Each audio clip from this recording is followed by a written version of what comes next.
Hi guys, I'm Doggone. Welcome back to the Utopia Baseball League. Monday, June the 18th, 2018. I wanted to do a special feature. This is something that I occasionally do every few months or probably once a season at least. I like to go around the league and look at how the former Parrotheads are doing, lives of the former Parrotheads. So I just wanted to kind of go through the trades that I've made and look at how these ex-Key Westers are faring around the league. You'll see that I came out great in some trades, not so great in others. In fact, I think it's fair to say I've been fleeced more than I've fleeced. But I'm going to start with a trade that I definitely came out on top on. This was a trade with Lancaster back in 2015. It actually sparked another trade that I'll go to right after this. I sent my top hitting prospect, right fielder RAMÓN MEDINA, to Lancaster in exchange for Mark Hicks. Mark Hicks did great for us in 2015, pretty good in 2016, and he's had a kind of a rough year this year, but he's always been old reliable for me. He pitched a complete game shutout in 2015, as you can see. His only complete game. So, pitching stats. 2015, he pitched 73 innings. He started 11 games for us. 136 whip, 358 ERA. Fine. Excellent. Excellent. In that year's ball club, he only went 3-3, but it was excellent. 2016, he went 7-5 with a 3.99 ERA and still a 137 whip. Right in there. 2017, he maintained that 131 whip, had a fine 3.24 ERA and a 6.2 win-loss record in 11 starts. As you can see, he's been getting plenty of relief work for us. And I think it's fair to say that in both 2016, 2017, he was sort of a part-timer in the rotation. And as you can see, he's still a part-timer in the rotation. But something is up with old Iron Man Mark this year. You can see his whip has jumped from 131 from the 130s to the 140s. His opponent average has jumped up to 309 with a 349 BABIP. His ERA plus has dropped. And I don't know, it could be a small sample size. He's at 34 innings, but it's a good enough sample size, I would think. He's not giving up, all that many home runs. I guess a few more. Well, shoot, let's see if you double it. Probably half again as many as he gave up in 2016. But, and his walks are not bad. He's got a great strikeout to walk ratio. Excellent. Much better than last year. But opponents are hitting him. He's already given up half as many hits as he did last year in about 40% of the innings. So, yeah, he's I don't know what's up. I think it's just I think he just had a bad stretch. So, well, anyway, let's go back to his history and let's see how RAMÓN MEDINA has fared. This was a straight up player for player trade, and this trade benefited me a ton. It stabilized my rotation and contributed greatly to our strong 2015, 2016, and 2017 seasons. RAMÓN MEDINA retired. You can see Howard, he kind of got stuck. He had 50 ratings more or less across the board, 50, 45, 55, 40, 50. This would not have been a bad player right here. Good corner. He would have got more starts in left field. He would have been in the minors. He would have been a good corner. You can see he played 1 year in Fremont, 2015, or most of 1 year before getting traded to Lancaster, Atlanta, the Atlanta Cowboys. And he had just started, he has appeared in one game in 2016 in Double-A after playing quite a bit of the season in Single-A. He went to Double-A, and what happened? On June 24th, diagnosed with a torn labrum, in this case, a career-ending injury. Oh, man. While I obviously came out better in this deal, in this trade, you never know that this kind of thing is going to happen, and you never want it to happen. The reason I made the trade, though, was I needed a solid pitcher in my rotation, Mark Hicks was durable at the time. He since has become Iron Man. And you know, you never know. I never have trusted minor league talent prospects.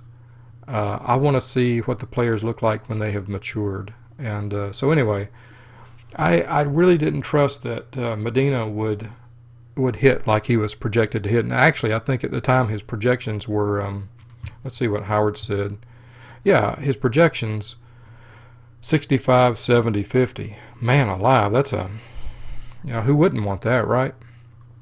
But then Howard's projections fell off to 50, 60, and 45. And somewhere along here is when we made the trade. So let's see, traded June of 2015. So let's go back. June of 2015. Yeah, it was somewhere between here and here. And I think somehow I had a pretty good indication that he was going to drop. I'm not sure if Howard had actually dropped his ratings in between, but I kind of was getting an impression he wasn't going to meet those ratings. Anyway, that was a win for me, long term, ultimately. So let's go find another one. I'm going to pause it here and pull up another one. And I'm back. At the same time, in fact, right after I made the trade with Lancaster, the Hicks for RAMÓN Medina trade, I made a trade with Oklahoma. And this is the Dudley Thomas trade. This is probably the biggest, well, I'll call it, at this point, I'll call it a big mistake. And you're about to see why. Old Bootleg is the bomb. He's a shiz. I didn't think so at the time. I didn't think he would ever, I drafted him and I liked him. I did. But I did not think he was worth an outstanding UBL bullpenner like Herman Riley, Luis Roman, and Fernando Moran. This is a complex trade, and it's going to take me a few minutes to talk about. First, I'll talk about from my perspective. Riley came in, and let's see, when did he come in? Here we go, 2015. Let's go back. When did he actually? June 28th of 2015. Yeah, so basically the same week, right around the same week that we did the June 28th. June 28th, yes, it was during the same real-life day, same sim, that we traded Medina for Hicks. This one, I just kind of went a little crazy on this one. I suddenly was giddy with what I could get for a prospect. And I knew Oklahoma liked prospects. And anyway, I was very happy with this trade at the time. And in retrospect, I need to stay happy with it because it benefited us a great deal. First, let's look at Riley. He was sort of the third wheel in this trade. The big piece was Luis Roman, but Riley helped to stabilize our bullpen. He, as you can see, in 2015, he had 16 appearances. He even had a start.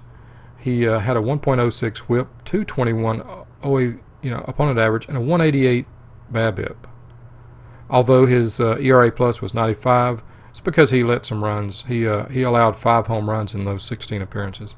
Not good. And that's why in 2016 he started in AAA. He actually made 26 appearances, half of which were starts. He got 83 innings. He did get a call up to the big league club to Key West. He got 4 appearances and did just fine. Struck out 4, walked 2, gave up 1 earned run, allowed 2 hits. He did great for us in 2016, but marginal. In 2017, he again started in AAA. He did great, 1.04 WHIP, 2.34 ERA. He got called up to the bigs. In fact, he was up and down in the bigs, and did not do so well on the Key West club. He 162 WHIP. 365 ERA, didn't let a whole lot of runs score. 1 home run, 5 earned runs in 5 appearances, of which 2 were starts. Probably a mistake to be starting Herman Riley. He doesn't have the overwhelming stuff, and he doesn't have a third pitch at all. So, anyway, this year he is actually stuck on our club all season. I've been. It's a combination of him being out of options and I don't know, loyalty maybe. He performed really well in Little Rock in AAA. 2.34 ERA, 1.0 for a WHIP. I hate to punish that kind of a performance. So anyway, he's got 11 appearances with us, 1.80 ERA, 0.90 WHIP. He's done great. 211 opponent average and 276 BABIP. Not the premier of our bullpen, but I like the guy. Let's go back to history. Luis RAMÓN was has fallen off, as you can see in Howard's ratings of him. He still has fastball and changeup that are good. He has great stamina. He holds runners, great ground ball percent, great defense. His stuff, though, as you can see, he's now a Louisville Slugger.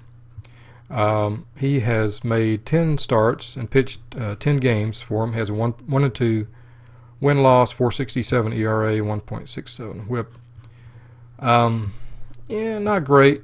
No, I know, not great. Let's look at his FIP right quick. FIP. 5.10 FIP. Yeah, not so good, huh? Well, Luis RAMÓN came to us and went 7-0. He started 10 games for Chattanooga in 2015. 10 games, we won every one of them after June 28th. He went 7-0, a 3.61 ERA, 1.29 WHIP. He helped us win the division that year. He was, in retrospect, a win-now player, and he really got it done for us. So I was ecstatic with his performance that year, and I felt very good about the trade. Even though Riley didn't stick in our bullpen, he went back down to Little Rock. Well, Luis RAMÓN kind of got knocked out of the rotation. He had a bad spring in 2016. He was sent down to Little Rock. He did not do well. 6.24 ERA. He went 7-10, and I was kind of giving up on him. I brought him up, I think, in the fall, and he got one start for us in garbage time and did pretty lousy. And then in 2017, he spent all year in AAA, kind of getting his stuff back together. In 2018, he started off in Little Rock, and he was always a fringe guy for me. I knew he would perform better at the pro level than he did in AAA, but I just didn't have room for him. I was working on too many other guys, and anyway, he was part of a trade with Louisville, and I think he hasn't done as well as I thought with Louisville. I thought he'd be right around a 1.50 WHIP and about a 4 ERA, 1 and 2. He's kept them reasonably close in games. He obviously is not a premier starting pitcher, not even a number 5. I thought he would be a solid number 5 for him, but it hasn't worked out that way. The other piece that we got in that trade was catcher Fernando MORÁN. Now you're going to look at his ratings and you're going to say, what the crap were you thinking, dog? He is, I started to say he's now retired, but he's not. He's a free agent. He will probably take a minor league contract, by the way. You see his contact and gap power, 45, 55. That has decreased some. But if you go look at our scouting reports, it hasn't decreased a lot. He peaked at a 50 contact rating, according to Howard. Now, his on-field performance, though, was flipping insane. When OU included him in the trade, look, if you're watching this on screen, in 2012 he hit 250 for OU, 250, 325, 250, 325, 348 slash line. In 2013 for Oklahoma, 289. Now this is as a part-time catcher. He's listed as first base, but he was a catcher. In backup duty, he went 289, 333, 464. That's a heck of a good year. He had 3 home runs in backup duty. In 2014, he hit 331, 374, 411. OPS plus of 114. And then in 2015, as of June 28th, he had compiled a 328, 380, 422 split with a 116 OPS plus. The guy was smashing. He came to Chattanooga and continued to smash. He smashed even more. 354, 411, 540 slugging, a 160 OPS plus. The only problem with Moran was he had outperformed his rating so much that Oklahoma did not want to sign an extension, and so consequently his arbitration just kept going up and up. He was an all-star catcher, and his arb kept going up and up and up. I'll get to that in a second. It was a really weird case. In 2016, he started out in Key West. It says CHT, but that was the year. I think that was the year we moved to Key West, but we hadn't caught up with the team abbreviation. He started 182 games for, or excuse me, he started 63 games for us. He hit 231, 279, 341. I sent him down, and he did terrible in Little Rock. He hated Little Rock. So at that point, I released him. And I want to say I released him during the season. Let's go back and look at him. Yeah, I released him in September 15th. I released him the last day of the season. His arbitration was getting ridiculous. As you can see, let's back up through his history here. He back in 2012, he won the West League Glove Wizard Award at catcher. He received a ARB contract of $504,000. The next year the same, and you can see the OSA did not rate him really any better than Howard, 50, 35, 40. Again, he received a $504,000 arbitration. In 2014, he rightfully went to the UBL All-Star Game, and he won the World Series with the Wheat Kings, and got a one-year ARB. OU gave him a one-year contract of $3.25 million. This was sort of this was kind of the beginning of the end here for old Fernando Moran. October 19th, he received OU didn't offer him that contract. It was arbitration. Yeah, he had such a great year, his ARB went up to $3.25 million. He had another great year in 2015. His ARB went up to $6.8 million. And it was getting even more insane. It was like $8 million the following year. And his hitting had finally caught up with him. His ratings had finally caught up. And so I released him. And you can see the Sluggers picked him up, and then he went back to free agency. So all that, Riley, RAMÓN, and Moran for Dudley Thomas. All right, let's take a look at Dudley Thomas. Dudley Thomas, bootleg. Now, when bootleg was first drafted, and I drafted him he was the 10th pick in round 1 in 2014. He was a high schooler. We got him for a microscopic $220,000 signing bonus. You can see that OSA considered him an 80-60-60 pitcher. Not bad, eh? 80 stuff, 60 movement, 60 control. Howard was pretty close. He wasn't quite as high on him, but he was pretty darn close to that. He looked to be completely dominant. However, let's see, that was in 2014. So in 2015, he was named the number 62 prospect in the UBL, and we traded him to the Wheat Kings. Now, why did we trade him to the Wheat Kings? You can see in high school, he pitched 95 innings, 075 whip, 165 strikeouts, and 15 walks. he was beast in high school, right? So he gets to Fremont. He has he doesn't have a complete year in Fremont, but he pitches 16 games, 91 innings. He pitches a 153 whip, a 4.15 ERA, gives up only a couple home runs, but walks half as many as he strikes out, gives up 98 hits, at least more than one hit per inning. Not really dominant, and while I was okay with that, what I wasn't okay with was that he did not have a third pitch. I thought that at the time that a good third pitch was essential. I had not realized that there were guys like, for instance, Crab up at Winnipeg who don't have a third pitch and do excellent. I didn't realize that there were guys, who was it? Not Howard Alexander. I'll have to, well, bookmark that. Go look for some of the top pitchers in the UBL, and some of those guys have a third pitch rated about a 30. I didn't put much credit in that at the time, so I didn't think that would be. I thought Bootleg would be a closer. That was it. And so I thought, here I'm getting a number 4, number 5 pitcher to stabilize my rotation. I'm getting a good reliever, and I'm getting a catcher that's hitting lights out for a closer.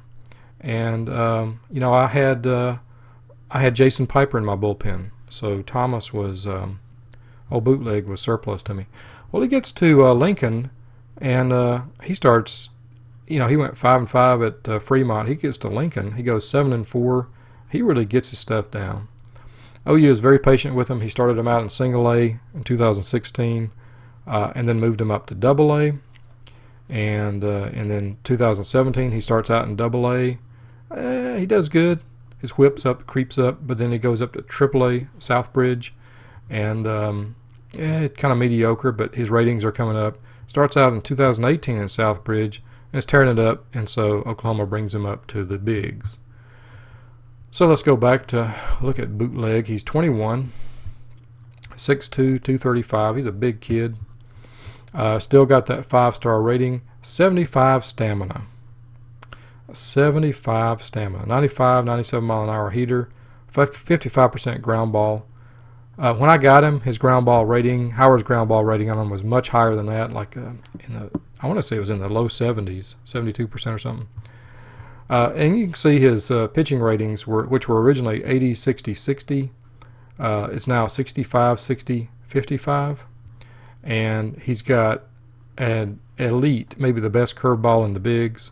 He's got a great fastball. His changeup has never really developed. So I wonder if that's why he's getting lit up here in the UBL. I wonder if the batters are just kind of waiting for that changeup and then laying into it. You can see he's already given up 6 home runs in 20 innings in 4 starts. 4 starts, 20 innings. He hasn't lasted but about an average of 5 innings per start. But he's going to get better. This is his growing pains. Anyway, I'm not even sure I'm not sure I would have him starting on my club if he was still with us. Certainly he'd be in my bullpen by now. And yeah, so that was the Dudley Bootleg Thomas trade. It was, in hindsight, kind of a win now trade for me. Win now, and for the next couple of years, it promised to deepen our pitching roster, which was not very good and was very thin at the time, very weak at the time. And it did good for us. It kind of transitioned for us. Bootleg looks like the real deal, though. He's a top quality pitcher. That curve is going to get him a ton of strikeouts. You can see so far on the season he's walked more than he's struck out, but he'll get on top of that. Anyway, I think I kind of go back and forth. At some points I think I got fleeced. I never once thought I was doing the fleecing, but anyway, I kind of go back and forth on it. But anyway, no hard feelings on this trade. OU got what he wanted, and I got what I needed. So yeah. So that was June 28th, 2015. 2 trades. This video is getting kind of long, so I'm going to go ahead and break it up into parts. So this will be part 1. Thanks for watching. I'll be back in just a second with some more.